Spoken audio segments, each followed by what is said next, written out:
Live from the Al Roker Television Studio, this is WTOP 10 News at 10. Good evening and thanks for joining us. I'm Patrick Kavlin. And I'm Marissa Sarbach. In tonight's top story, an 18-year-old student at SUNY Oswego passed away on Saturday, March 16th. Francesca Cassandra Torres of Woodburn was killed in a car accident and will be greatly missed by all who knew her. At sunrise on Thursday, March 28th, the brothers of Sigma Tau Chi and the sisters of Sigma Delta Tau will host a candlelight vigil for the recent passing of Francesca Torres at the Flat Rocks. Syracuse hospitals aim to provide lower rates for city employees and their families. And a Colorado man is charged with bringing an illegal handgun to Oswego County. We will have more on these stories in just a minute, but first, let's take a quick look at your weather outside with your meteorologist, Ryan Farrell. Thanks, guys. I'm standing outside of Campus Center right now, and unfortunately, I still need these gloves because it feels like it's 31 degrees out right now with a northerly breeze, so it's going to be a pretty brisk night tonight.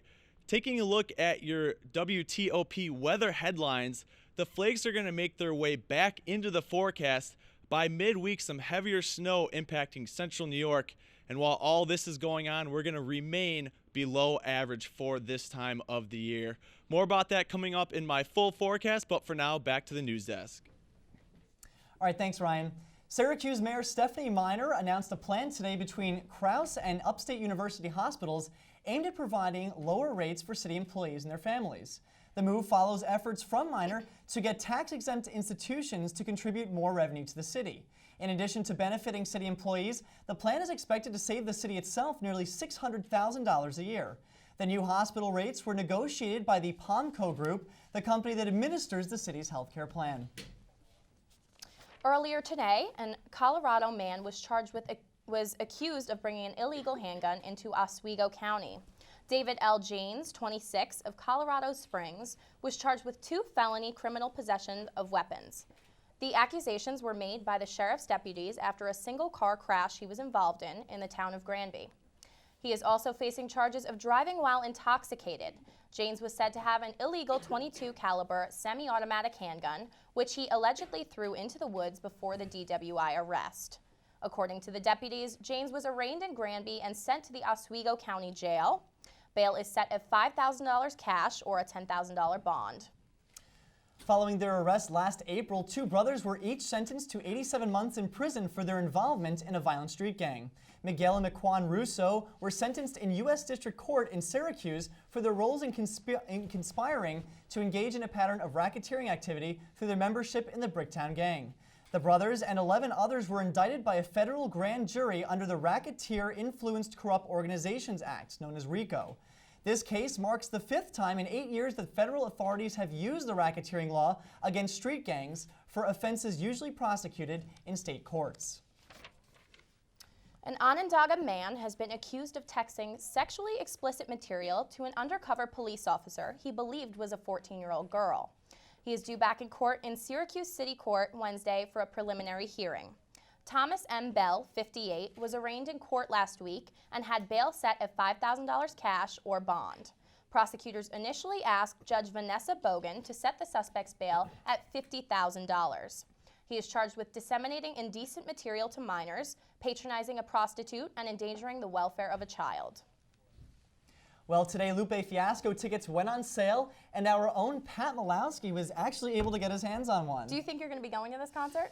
You're not sure? I don't know. Lupe Fiasco. I'm really excited for it. I'm definitely So I guess you're going to go. Yes, I'm going to go. All right, well, if you're going to go, then I think I might go. You might? We can go together. But honestly, though, I think this is probably, well, in my opinion, probably one of the better concerts that we've gotten. That's what I was thinking. All right. Yeah. Well, we actually don't have Pat for right now. Maybe we'll get him back in a few minutes, so we'll keep going right now. All right. A federal loan has been guaranteed for one Oswego County manufacturer, totaling over $1.5 million. According to Senators Chuck Schumer and Kristen Gillibrand, the loan to Healthway Home Product and V Squared Management in Pulaski will help finance a construction project expected to create 25 jobs. The project is expected to enable the company to develop air cleaning and filtration products for homes and businesses. Someone in Liverpool has a $3 million scratch-off lottery ticket. The lottery said today that a Liverpool father of 3 won $3 million in the 50X The Money game. The winner will be identified Tuesday morning at the Sunoco station on Buckley Road, where the winner bought his ticket. International Day will be celebrated here at SUNY Oswego this Wednesday, March 27th, from 3:30 to 6:30 p.m. in the Campus Center Arena. The afternoon will include a performance from the Kaurangi Maori Dance Theatre of New Zealand, which will feature energetic performers celebrating the cultural heritage of their individual tribal areas. Music, food, and table displays will also be a part of the free event. For parking information, contact 315-312-2118. There will be a discussion when warrior women become heroines this Thursday, March 28th. The discussion will run from 12:40 to 1:40 p.m. in room 114 of Campus Center. The discussion will be held by Geraldine Forbes, SUNY Oswego's Distinguished Teaching Professor of History. Faith Mena of SUNY Oswego's School of Education will be the respondent. The event is part of SUNY Oswego's Institute for Global Engagement discussion series themed War in a Global and Historical Perspective. The event is free, and parking for those without a campus parking sticker is $1. Call 312-3094 for more information. And coming up after the break, manufacturers' tax rates will drop 25% and road rage issues rise in North Carolina. Plus, now that spring break is over, what should we expect with the Oswego weather? All that and more. Stay tuned to WTOP 10 News.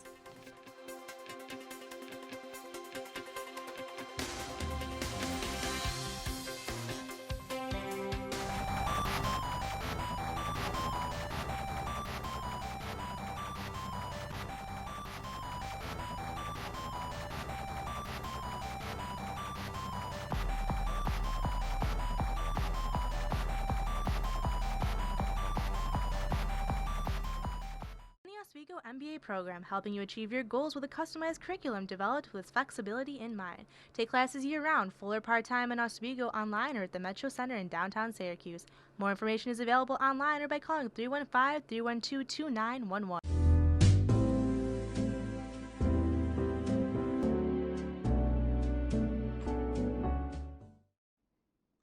Last night, Lori Capricuzzi scored 2 goals on Alya Brian Love. And Joe, get out. Adam, you're in. Lori Korpakovsky scored 2 goals on Ilya Brizgalov. Got it!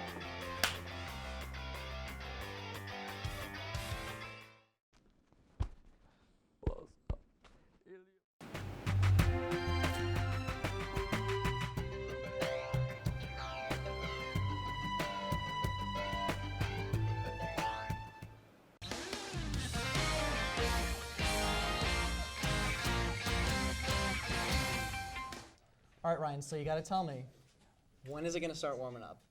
We're in spring now, April's around the corner. What's the deal? Not this week. That's my answer, I can't unfortunately. believe you said that you were wearing gloves outside. I was like, please, I know. no. It Your feels, hands, his This hands is are a joke, actually right? blue right now. It feels like it's below freezing outside right now. Well, is it? No. No. Just feels that way because it's Oswego. It feels that way, yeah, absolutely. All right, we're going to start out with a look at the sunset from today. It was pretty cloudy, but we got a pretty nice sunset. Some pinks in the lower parts of the clouds. Pretty nice for this evening. So here is your forecast for tonight. We're going to bottom out at 30 degrees. The clouds are going to stick around with us. It's going to be a little cool for tonight. Stepping outside right now, we're at 37 degrees. As I mentioned, it feels like it's 31 because we have a northerly breeze bringing in some cooler air down from Canada. Mainly in the 30s around the Empire State, but in the 40s over in the Hudson Valley. Now, here is our current radar. A lot of moisture off to our south. A lot of snow over in Pennsylvania. As you get closer to the coast, warmer air mixing in there, so they're getting some rain. Now, it looks like it's snowing over us right now, but it's really dry at the surface, so nothing's really coming down at this time. Zooming out a little more, you can see this large storm that's pushing off to the east. Now, this storm is going to miss us, but because of the way the winds will be coming over us, we're going to get some lake effect snow kicking up by midweek. So for Tuesday, we're going to have some cold northerly winds. We're not really going to see anything for snow tomorrow, just a couple flakes flying. So your day planner for tomorrow, 8 a.m. for you early risers, we're going to be at 29 degrees, and it will be cloudy to start out the day. But as the day progresses in the afternoon, we're going to see some partial clearing. We'll get up to 34, and we're going to top out at 36 for our high tomorrow. We're going to see some pretty good amount of sun tomorrow evening. Building on for your Futurecast, 8 a.m. as you're heading out to work, maybe getting an early jump on your class. We're going to be clear, and we're going to stay like that through the afternoon and into the evening. As I said, it's going to be a cloudy start, and we'll get some clearing later on. But as we go into Tuesday night, some snow is going to make its way into central New York. It's not really going to be here tomorrow evening. We're going to have to worry about that for the overnight into Wednesday. As you can see, a bunch of blue here, that indicates snow for central New York. And by 8 a.m. on Wednesday, as you're driving out to work, as I mentioned, going to class, it might be a little slick out there, so maybe just a little extra time. We're going to have some snow in our area. It's not going to be heavy, it's going to be light. It's really just going to make the roads a little slick out there. By 2 p.m., that's going to start heading off to the east, and we're going to see some clearing for Wednesday afternoon. So for Wednesday, we're going to top out at 37 degrees. As I mentioned, snow showers, they're not going to be too heavy. They will be light, just making things a little slick out there. Winds gusting 15 to 20 miles per hour. So with that light snow, it's going to be blowing around a lot for your Wednesday. By midweek, the jet stream is going to dip off to the south, and this is really the line between the cold and warm air, and we're going to be off to the north of that. That means the cold air is going to stick around with us by midweek. So for tomorrow, again, we're going to start out in the 20s, rise only into the mid-30s. Our high is going to be 36 for tomorrow, cloudy, but clearing out as the afternoon progresses. Here is your 5-day forecast. That snow is going to stick with us throughout the week. We're only going to get up to the 40s. That's a good 6 degrees below our average, but finally clearing out for Saturday. I'm disappointed. I'm I sorry. don't even know what to say. This I is didn't supposed do to be this. Spring. You know, Ryan, come on. I'm sorry. I love snow too, but I'm ready. I'm This ready is for the enough. warmth and Enough's the enough. sun. All right, well, hopefully we get some improvements afterwards. All right, thanks, Ryan.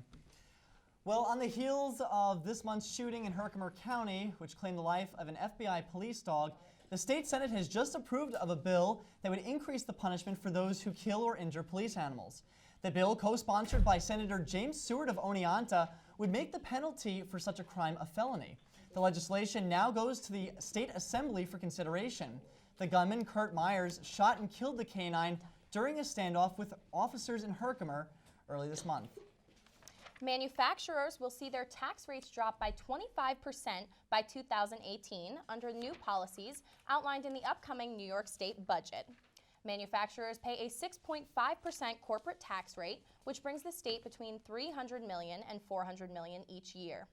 Under the changes, the rate would begin to drop next year to a 5.9% and fall to 4.8% in 2018. Other tax changes favor businesses that hire teenage students at the state's minimum wage, which will go from $7.25 an hour to $9 an hour in the next 3 years. Tax breaks are meant to pay back businesses of 15% of those wages. And some troubling news from Albany this week as New York State legislators announced funding cuts to cancer screening for uninsured New Yorkers. The proposed cuts come as budget negotiations between Governor Andrew Cuomo and legislative leaders continue ahead of the April 1st deadline. However, the proposal has gained a considerable amount of negative attention since being leaked. Opponents cite these cuts exist in a budget that expands spending for Buffalo Bills and Hollywood. The final budget bill is scheduled to pass through the Senate sometime early Wednesday before gaining final legislative approval from the State Assembly on Thursday. A North Carolina couple is facing charges after a violent road rage incident that was caught on video. Investigators say the whole thing was started when Bradley Turner's SUV was cut off by a Chevy truck. 40-year-old Turner allegedly followed the truck home. It happened on Sunday in coastal Carteret County, North Carolina. During the fight, Turner's wife handed her husband what appears to be a gun. The couple then left the scene and allegedly returned and fired shots at the truck. All this happened while the Turner's toddler was inside their vehicle. The child was not hurt. Turner and his wife are both facing weapons charges and are expected to turn themselves in. All right, so today Lupe Fiasco tickets went on sale, as we mentioned earlier. Is Pat Malasky out there? Is he going to be able to tell us what's going on? I think he is. Hey, Pat, Okay. can you hear us now?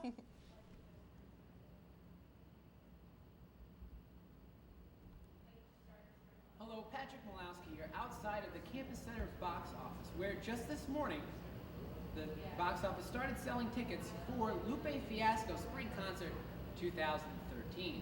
Now, they only went on sale to students here at Oswego State for $10 a pop, actually. And the concert will be held Saturday, April 20th at the Campus Center Arena, just to my left a little bit. Now, a way to get a ticket. You can buy one either here or at Tyler Hall right in front of me. What you do is, simply, you just take out your money, open your wallet, go up to the nice people at the box office, put down your money, and they'll give you one of these tickets. A ticket for Lupe Fiasco. This personally one, this one right here, is for the floor. You can get either floor or stadium seating. Floor means you'll be down where the hockey ice would be, or stadium, you'll sit up in the seats, and that's the difference. And remember, on April 1st, they'll go on sale to the general public. The general public will be able to buy them for $20 on April 1st. They're expecting a really good turnout for this. So it's an opportunity for students for the next week or so to get their tickets at the discounted $10 price and to get them before the general public can get their hands on them. Now, like I said, Lupe Fiasco Spring Concert 2013 here at the Oswego State Campus Center Arena, Saturday, April 20th. Back to you guys in the studio. All right, thanks, Pat. When we come back, we'll have a full look at your sports. But first, here's a look at your late night menu. Stay tuned.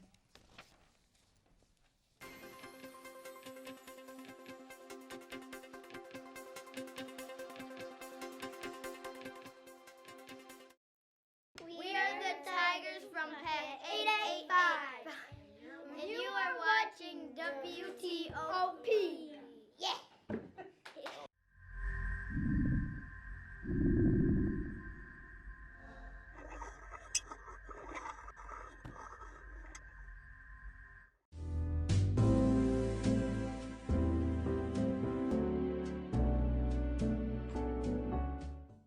Oswego MBA program helping you achieve your goals with a customized curriculum developed with flexibility in mind. Take classes year-round, full or part-time in Oswego, online or at the Metro Center in downtown Syracuse. More information is available online or by calling 315-312-2911.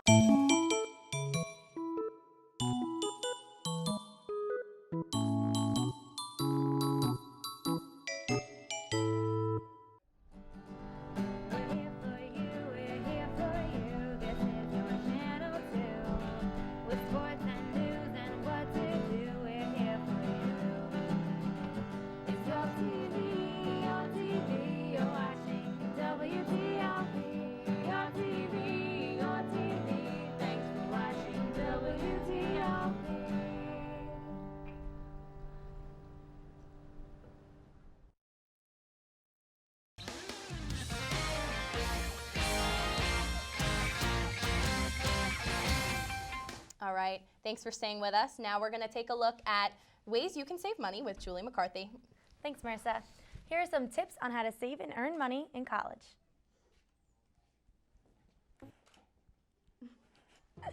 Live. That's not. The average college student spends about $1,000 after just 1 year of college, not to mention the thousands of dollars they're already paying for attending college. So how can college students save money and not cut back on their social lives? One thing to do is to keep a budget, and keeping a budget is a good habit to get into for the future for saving your money. How do you keep a budget?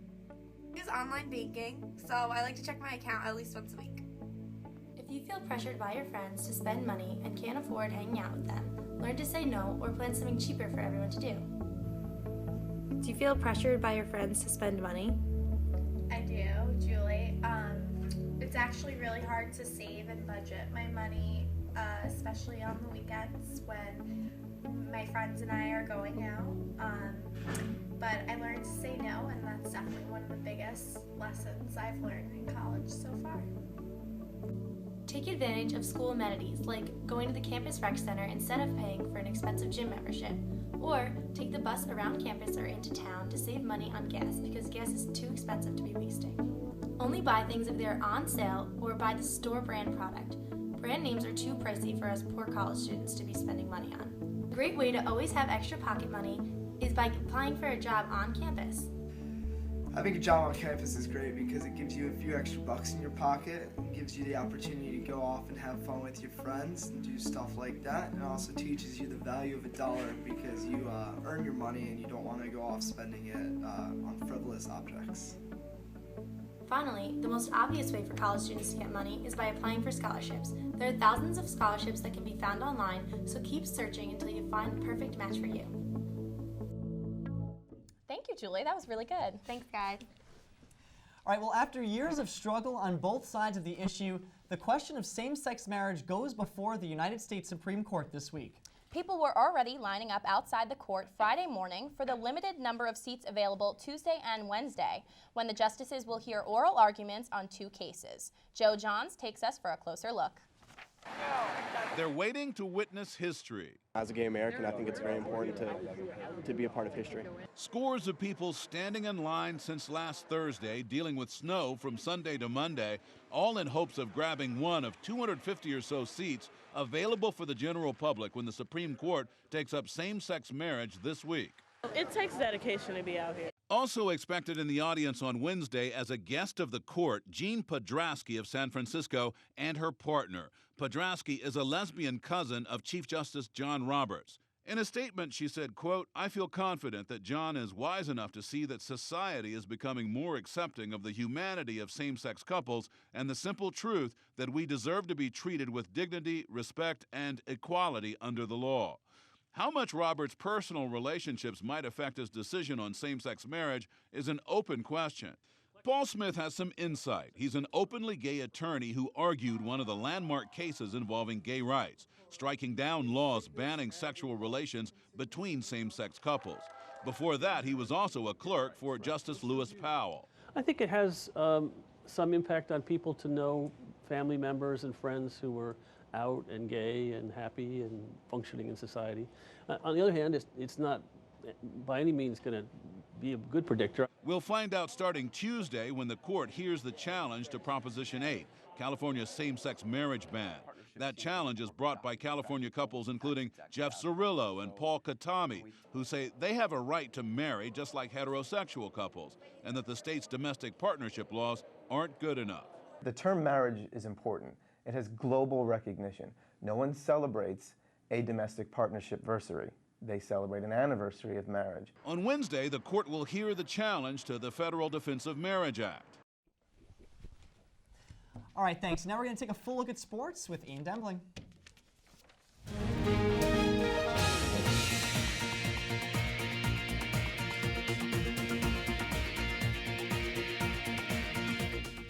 Hi, I'm Ian Dembling. Calling this month March Madness would be an understatement, especially after this past weekend. The Miami Heat are now only 7 games shy of the longest win streak in NBA history after winning their 26th game in a row on Sunday with a 109-77 victory over the Charlotte Bobcats. The Heat are on track to pass the 33-game win streak set by the Los Angeles Lakers back in 1972.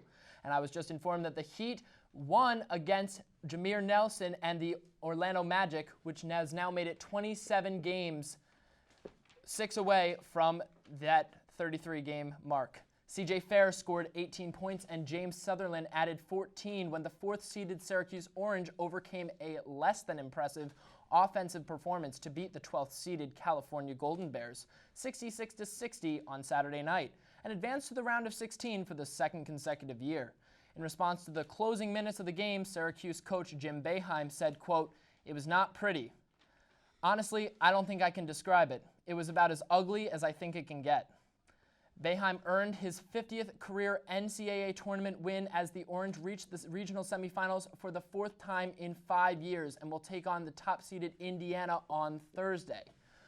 Florida Gulf Coast became the first 15 seed ever to reach the Sweet 16 and not only made it look easy, they made it look fun. Let's take a look.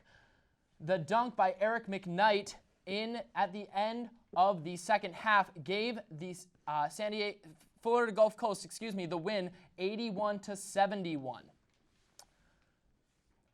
Taking a look at that again. They will now take on the 3rd-seeded team, University of Florida Gators, on Friday. Now taking a look at more sports for the week, coming up this time with the SUNYAC with Oswego Sports. Sorry about that. We have named our 2 athletes for the week. For the week of March 24th, senior Mike Stark and freshman Aaron Shattuck share the honor. The second baseman for the Lakers men's basketball team, Mike Stark, had a .407 batting average over the course of 7 games that saw the Lakers go 5-2. He delivered 4 extra base hits in 7 at-bats, including a 2-out grand slam in the top of the 10th inning to give the Lakers a 9-6 win over Brockport. Aaron Shattuck scored 5 goals and 5 assists for the women's lacrosse team against Springfield and Center College on Monday. She leads the team in points with 10 goals and 7 assists. Congratulations to both of these talented athletes. SUNY Oswego is also pleased to announce that Susan Viscomi has been selected as the next Oswego State Director of Athletics, effective June 1st. She comes to Oswego State with more than 30 years of intercollegiate athletic experience as a coach, associate athletic director, and most recently as athletic director at Hilbert College in Hamburg, New York. Viscomi coached Oswego State's women's soccer for 7 years, during which she was twice named SUNYAC Coach of the Year. Her other collegiate experiences include a stint at Plattsburgh as an assistant professor of physical education, head of women's soccer coach, and an assistant coach of men's and women's track and field. That's it for sports for tonight. Now back over to the news desk. All right, thanks, Ian. We will be back in just 90 seconds for a lighter look at the news. But first, let's take a look at your community calendar.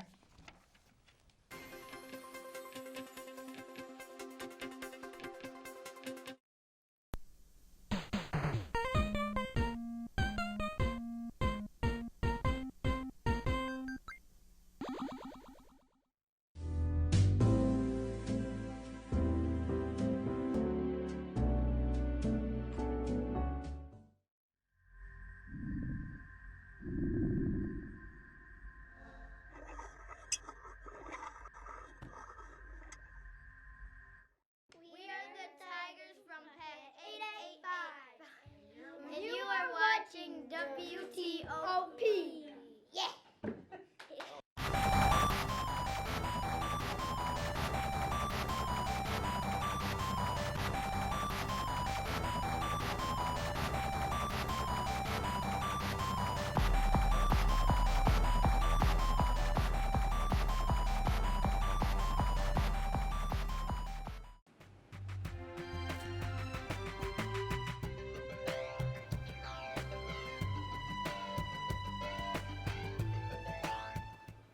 Oswego MBA program, helping you achieve your goals with a customized curriculum developed with its flexibility in mind. Take classes year-round, full or part-time in Oswego, online or at the Metro Center in downtown Syracuse.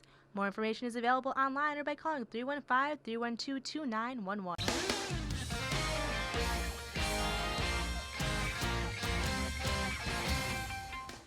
right, and welcome back.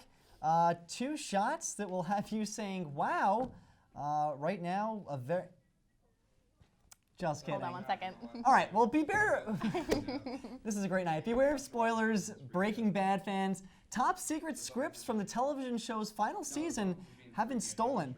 On March 1st, someone broke into Bryan Cranston's car and stole his iPad and a copy of his Breaking Bad script. Cranston plays a lead role on the show as a high school chemistry teacher who turns to the world of meth dealing to make extra money.